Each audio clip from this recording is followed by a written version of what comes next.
Hi, everybody. I am here going live to you on Facebook for as long as the light allows. It's coming in the window.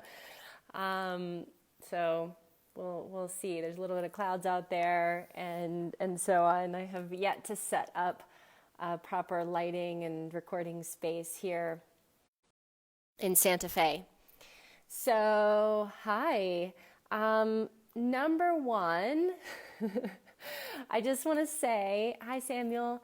I just want to say that my webinar this Thursday, the link wasn't working properly. So if you registered for that, I really need you to re-register for that. I'll put a comment in the links. I need you to re-register because we did not save your email. You will not get notification on how to enter the webinar. It's not working. So it should be working now. So I'll put a link in for the webinar. So what are we talking about today? So I want to talk a little bit about another one of our pillars on spiritual connection and how we're connecting to our intuitive nature and to our guides and teachers and to what we want to connect to out there in our practices. And the last one, if you scroll back, I have a Facebook Live from last week, I think Thursday, that I talked a lot about one of the first pillars of our spiritual connection and these core concepts that we're working with when we're looking at how we're connecting spiritually.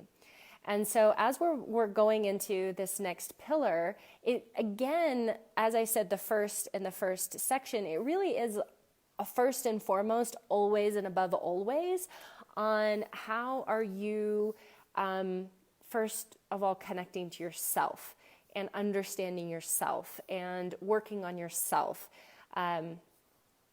So often we want to receive guidance. We want to receive help me, please guide me, give me healing, all of these things. We want to receive that. But if we're not actively working on our own development of self, then we can be confused by the information that's coming in. We can not understand what we're receiving. We can question it so much that we don't take any action. We can be overwhelmed by the energy that we're receiving, and that can damage us energetically or physically. We might get kind of lost and confused in the pretty lights and the mayhem of our meditations and our spiritual connection. And so we're always coming back to ourselves. We're always coming back to how are we working on ourselves, and then how are we then engaging with the other. And that play and that dance, we're working on doing both at the same time. Sometimes we're working really hard on ourselves, and sometimes we're working really hard on trying to connect to something else. And this kind of work really is marrying those two experiences and learning how to do both, and understanding our connection to other in relationship to our connection to self. And also that, everything is us. So everything is there giving you information about yourself. Everything is there to illuminate parts of you that you haven't been willing to look at. Everything there is giving you access to information and guidance that is connected to you, to your soul, to your path, to your soul lineage, to the information that is you. The information is you. And so let's talk a little bit about, as we're diving in, go back to the first Facebook Live and watch that. It's also on YouTube. It's on my YouTube channel. If you search for Catherine Bird on YouTube, you'll see my last Facebook Lives. I think on the Tuesday, it's called Tuesday Talks or something. So let's talk about where we need to go from here. And the next pieces that we need to be really aware of is that we're working on our energy body, and we're working on our vibration and building out our practices, building out our tool set. And so sometimes as we're going in, we start doing meditation work and medicine work. And then that's opening things up in us, or we go get healing sessions or something, and that starts opening things up in us, and then stuff starts coming in. We start seeing, feeling, experiencing, knowing whatever our experience is. And we don't really have the further toolkit in order to handle what's going on. So if you are connecting to certain energies, they might be coming in to help you to connect to more information or guidance, to activate you in your healership or your shamanic or psychic awakening. And if you don't have some energy practice tools of how to move energy physically through your body, how to track it, how to understand where it is and where it's living and where it's not, how to cultivate the energy, how to move energy out, how to welcome energy in, how to hold it, then you're more likely to experience negative effects of some kind of mediumship work or some kind of connection, spiritual connection work, because your system can get blown out by too much energy, too much heat, it moving through the system at a really rapid pace, and you're not replenishing the energy in the right way, and you're not connecting to your own sourced self. So connecting to the earth and connecting to the above and sourcing yourself within your experience. So if you don't have those physical energetic practices, and then you're engaging in these spiritual works, you're engaging in some sort of mediumship, you're engaging in some sort of channeling, it can be really likely that you can burn yourself out, that you can experience negative reactions, what might be called a chi deviation, where energy is kind of moving in the wrong places and the wrong ways, or stuck in your psychic centers. And so then if your energy gets sort of stuck up here in the psychic center, you're off balance. And you're like a pyramid that is upside down. And then if you're a pyramid that's upside down, you're going to fall over and be of little use to anyone. And the information that you're bringing through is also not going to be grounded. It's going to be more erratic, more bizarre maybe. It's going to maybe have a lot of fantastical nature, but no practical application. And all spiritual connection, in essence, if it doesn't have a practical nature, if it doesn't have something that's going to help to support your life in some sort of way, then what's the point? Why are you doing it? And that goes back to the last Facebook Live I did. I talked a lot about that.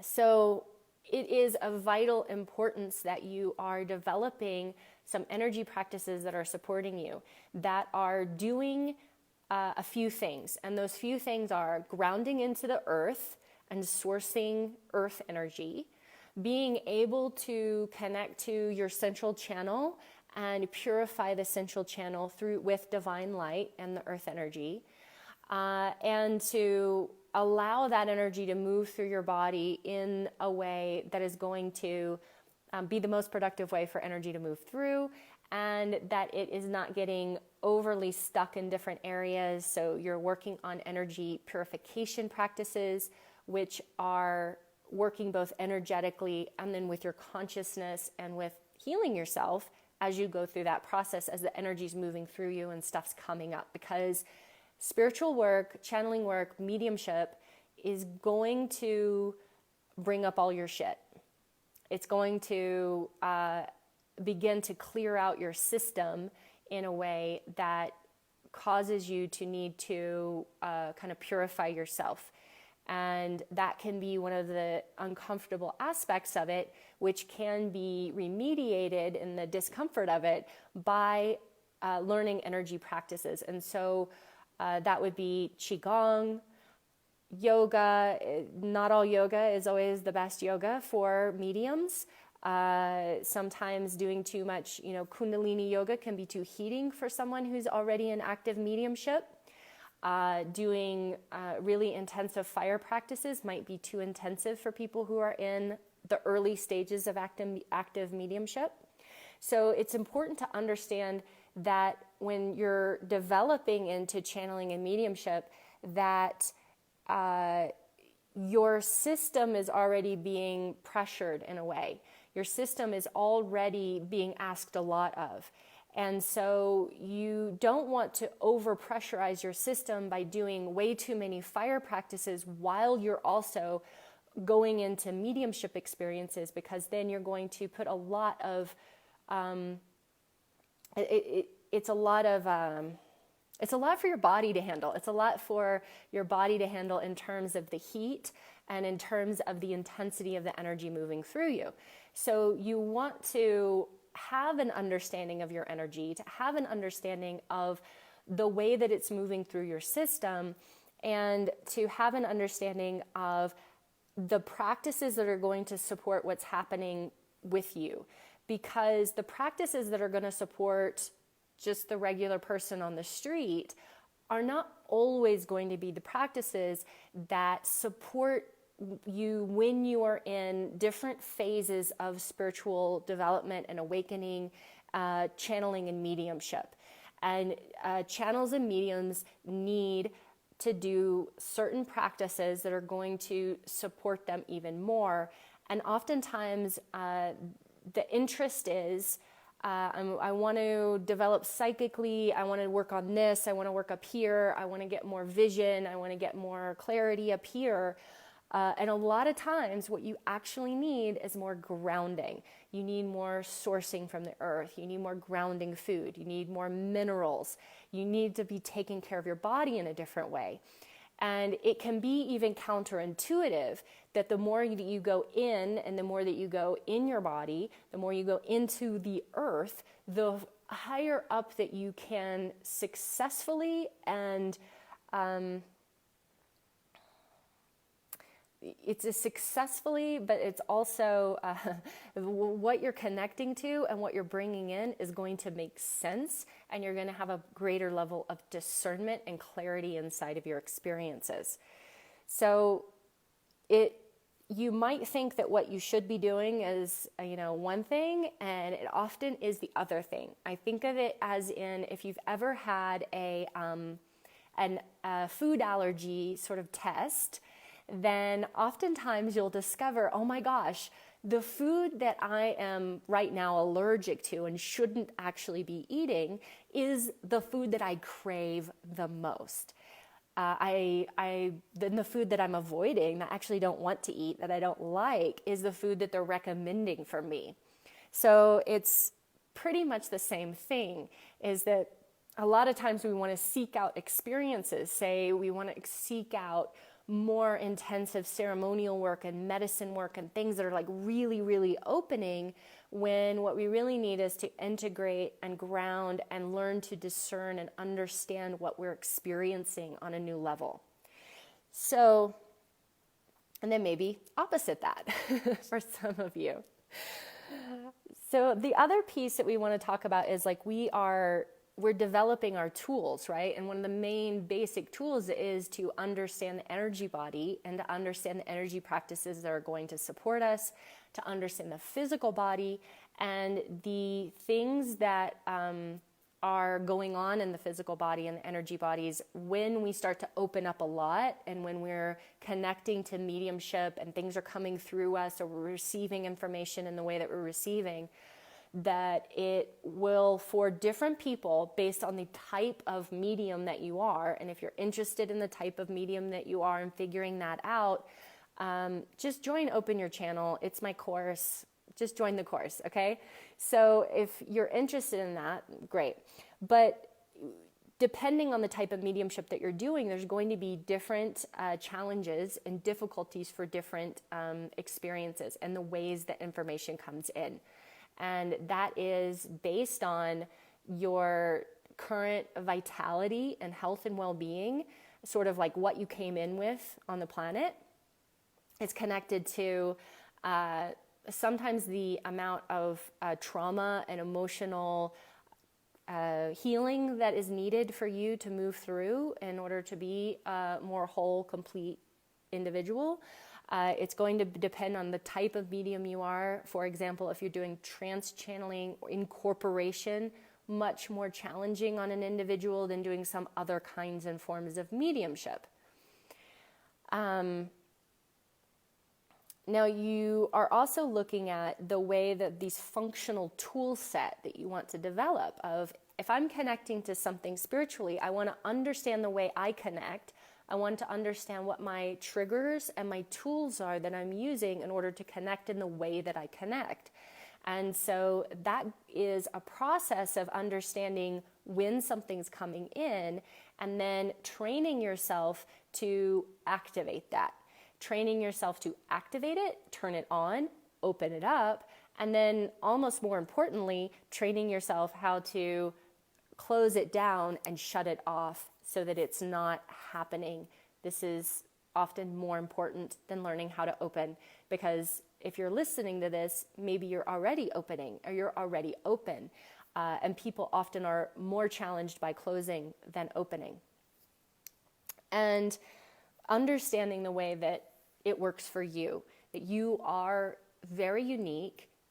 There are consistent experiences and phenomena for different people throughout this spectrum. We say that there's 9 types of mediums, probably more than that, and that each one is receiving information differently and is connected to different things. So there's different sort of spectrums of energy that you have the potential to connect to, and then you are bringing in that different kind of stream of information, and that is going to also affect the tools that you're going to need and the way that it's going to affect your energy body and your physical body. Hi, you guys. Hi, Donnie. Okay, the other thing I want to talk about, because the sun is going down, and like I said, I don't have light. I'm going to turn up my computer light, and maybe that'll help a little bit. Yeah, it's not great lighting, but that's okay. So the next thing I want to talk about in this development of your spiritual tool set is in the process of relationship building, and how important it is that you are learning how to create effective relationships, just like you would in your regular life, just like you would with, you wanted to date somebody, you want them to come over to your house, you want them to make you dinner, you want them to give you a massage. Well, you should also put some effort into the relationship. And this is often where people kind of make a mistake in their spiritual asking and wanting and needing and give me, instead of like gratitude and honor and offering and just being with an energy, just calling an energy in and being with it. And in that, getting to know, what are you connecting to? What are you drawn toward? And then how are you bringing that energy into your life on a daily basis? What does your altar look like? What does your space look like in your home? Are you giving it a beautiful place to come to? Just like you were dating, you would want the person that you are dating to come over and for the bed to be made. And you would want, hopefully, and you would want them to come over and have a nice experience in your home. And it's the same thing when you are developing your mediumship or you're developing these spiritual connections, that you are putting as much effort into connection and into caring and into gratitude and into offering as you are in I want, I need, give me, heal me, bring me information, give me guidance, give me a parking space, like whatever you're asking for. And we're often in a one-way relationship when we're connecting to spirit, and we're wanting more than we're wanting to give. And we're not understanding that the relationship that we're in is something that we are in some ways contributing to and controlling, that we are offering ourselves inside the relationship, and that we are building the relationship, and that we are creating the relationship, and that we are sustaining the relationship in a positive way. So I'm going to sign off because it's getting dark and the sun is going down and there's clouds, so I have to jump off. But this is an important piece. I know that if you jump on the webinar on this Thursday, then I'll put a link in the comments, then you will get a lot more information than this, because I'm just going to give out a ton of content on Thursday. And if you have already signed up for this webinar, you need to sign up again. Something broke on the back end of the landing page and it wasn't collecting emails, and I don't have your email. So that's what's going on. And if you can go ahead and re-sign up, that'd be great. And other than that, I'm wishing you all the blessings in the world, and I hope that you're having a beautiful beginning of your week, and I will talk to you soon. Thank you, Jeff.